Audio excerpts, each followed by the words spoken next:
Monsieur le Président, les moyens techniques requis sont largement à la portée de n'importe quelle puissance nucléaire. Il suffit qu'elle ait la volonté de le faire. Étant donné que la décision est prise par un procédé cybernétique irréversible, excluant toute intervention humaine, la machine infernale est terrifiante.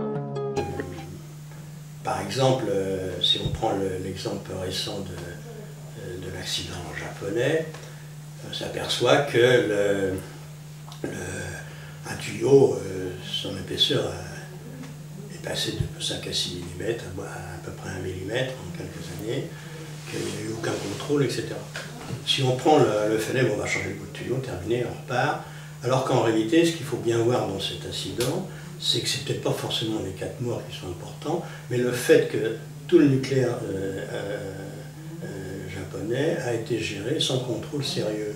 Et que normalement, pour qu'un tuyau perde de l'épaisseur comme ça en 10 ans, il a fallu quand même, on aurait pu s'en apercevoir avant. Donc ça veut dire que toute la gestion est mal foutue. Il y a tout un travail des sociologues pour voir comment il faudra s'y prendre pour habituer les gens au risque, c'est-à-dire que essayer finalement de trouver une solution conviviale à la catastrophe.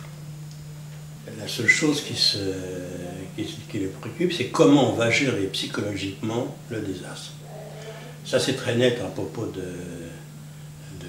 Tchernobyl, où on voit se développer toute une meute de sociologues, en particulier du laboratoire du risque de l'université de Caen, se mêler avec des nucléocrates notoires pour voir comment la population biélorusse réagit aux conséquences de l'accident, etc. En particulier les gens qui vivent dans les territoires contaminés où des gosses de quelques années ont des cœurs de vieillards et risquent de mourir assez rapidement, assez jeunes, de crise cardiaque. Anonyme.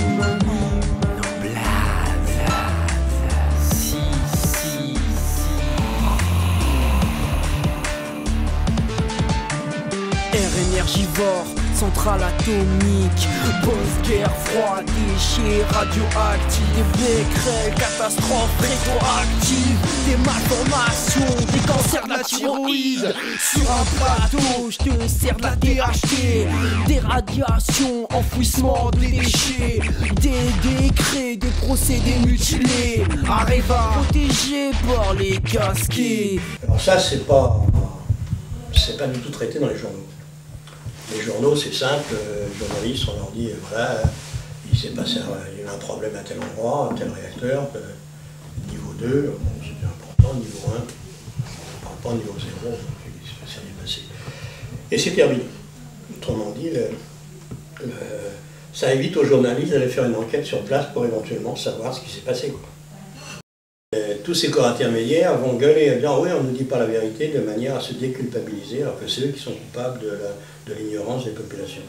Et quand vient une disjonctée, des liquidateurs qui ont liquidé des millions de sujets irradiés. Et dans leur JT, pas de danger, nos veines transpercées, du Roger, nos ailes des chairs survoltées, nos rires rayonnent, j'ai la vue fluorescente, vision de ténèbres, nos cœurs ensemble, en vue des catastrophes qui sont récentes, des Fukushima, Trimal, Iceland, des Tchernobyl, des nuages de cendres, énergie civile, sûreté incandescente, complexe militaire pour ITER, il réitère des projets génocidaires, il déclenche des guerres pour l'uranium qu'il pillère.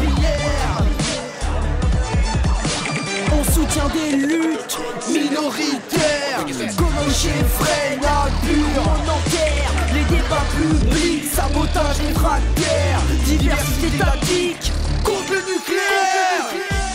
À Paluel, il y a un agent technique qui était très mécontent parce qu'il n'avait pas été augmenté depuis un certain temps. Il était compétent, etc. Apparemment, il était mal vu de ses chefs.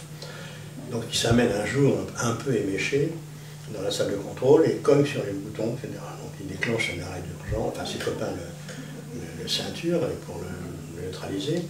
Il y a eu un arrêt d'urgence, mais un arrêt d'urgence, ça peut déraper. Hein. Donc oui, c'est pas innocent. Là, il ne s'est rien passé. Alors assez curieusement, le type, bon, il a été licencié évidemment, il s'est fait virer, mais assez curieusement, il n'a pas été poursuivi en justice, parce que normalement, il aurait dû être poursuivi en justice. Il y a eu des incidents comme ça, enfin, il y a eu des fissurations, un tricassage il y a longtemps, une vingtaine d'années, et ça s'était su par des gens de l'entreprise qui avaient alerté les journalistes. Et ça avait été publié, donc il y a eu une enquête qui avait été faite officielle, etc. Mais bon, là encore, il y a pas mal d'incidents qui se produisent où il y a des anomalies notoires et il n'y a pas de... Les types se contentent les journalistes se contentent de retranscrire dans le style du journal, que ce soit Le Monde, Libération, le Figaro, le François, le Parisien, ils retranscrivent les communiqués officiels dans le style du journal. C'est que le style qui change. C'est extravagant. Comment est-ce que ça peut fonctionner automatiquement? Eh bien, c'est une simplicité parfaitement infantile. Elles sont connectées à une gigantesque complexe d'ordinateurs. Alors, un ensemble de conditions définies et de circonstances précises est programmé et stocké dans une mémoire électronique. RTE dégage du bocal.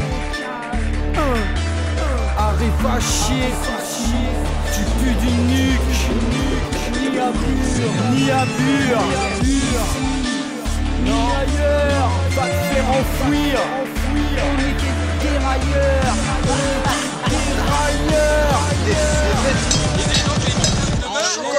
Chocolat au radium. Chocolat au radium. Voilà, ça provoque. C'est un très bon chocolat. Vous pouvez y aller, madame, c'est somptueux, c'est somptueux.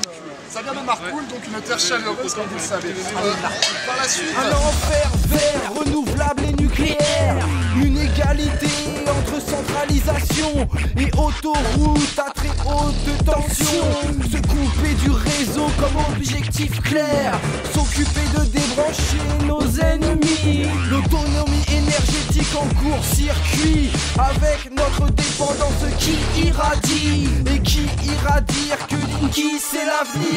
Quand on regarde la protection qu'il y avait à l'époque, c'était surtout pour des très fortes doses, qui donnaient des maladies quasi rapidement, c'est-à-dire perte des cheveux, destruction de la peau, des problèmes urinaires, etc., etc. Donc c'était surtout ça. Et l'idée qui s'est développée, c'est que bien plus tard, l'idée c'était qu'en réalité le rayonnement n'est dangereux que s'il est très intense et très très fort, qu'il y a un seuil en dessous duquel il n'y a pas de problème. Alors la réglementation en ce moment-là devenait simple, il suffisait d'assurer pour les travailleurs et la population que l'industrie ne leur flanque pas une quantité de rayonnement supérieure à ce seuil.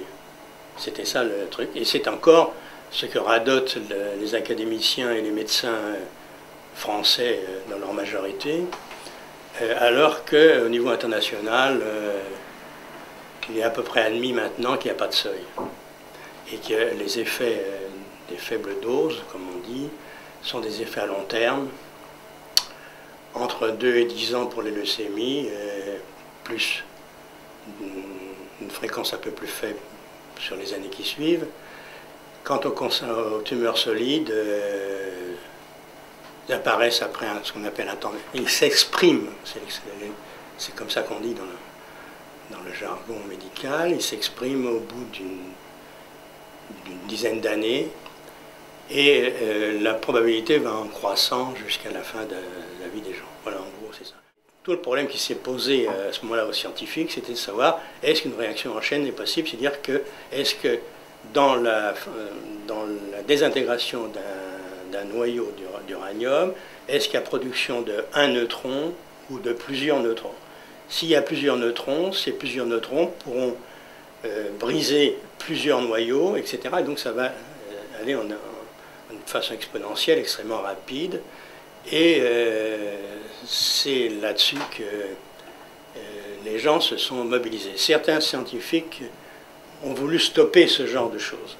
En particulier, Léo Szilard avait senti la chose que si jamais la physique montrait qu'un noyau d'uranium produisait plusieurs neutrons, c'est la première chose qu'on ferait, c'est un explosif. Ça, c'était clair, ça, pour lui. Et il avait demandé, il y a une pétition qui a circulé pour que les travaux ne soient plus publiés. Beaucoup de scientifiques ont signé cette pétition. Joliot-Curie, lui, n'a pas signé. Il a prétexté qu'il n'avait pas compris le texte en anglais. Joliot, en 1939, a eu des crédits de la part du ministère de la Guerre, j'ai oublié le nom du ministre, pour acheter et accumuler suffisamment d'uranium pour faire une bombe française en 1939, et où l'expérience était-elle prévue? En Algérie, parce qu'il prévoyait que ça pouvait être assez dangereux, etc. Jean-Marc sous zéro a passé commande. Nos libertés pucées comme offrande. Le photovoltaïque et l'éolien qui justifie la construction de l'internet de l'énergie. Un réseau d'énergie intelligent. Adapter les flux à la conso, c'est tigeant. Variation des prix en temps réel. Croissance des firmes en paix promotionnelle. C'est automatique, monde cybernétique. Correction plastique, connexion pratique, énergie quantique, contrainte sémantique, spécifique technique, cyborg romantique, contrainte éthique, tout synthétique, réseau domotique, omniscientifique, opticommunique, nuage magnétique, électronique, facteur de perturbation, conscient du transhumanisme, de la réalité qui se numérise, se mémorise et se trace pour la sécurité du futur, le code source sous forme d'ADN. Et on me demande d'être positif, comme si je ne l'étais pas déjà, comme si nous ne l'étions pas déjà. La probable possibilité de brûler tout ça, tout ça, tout ça.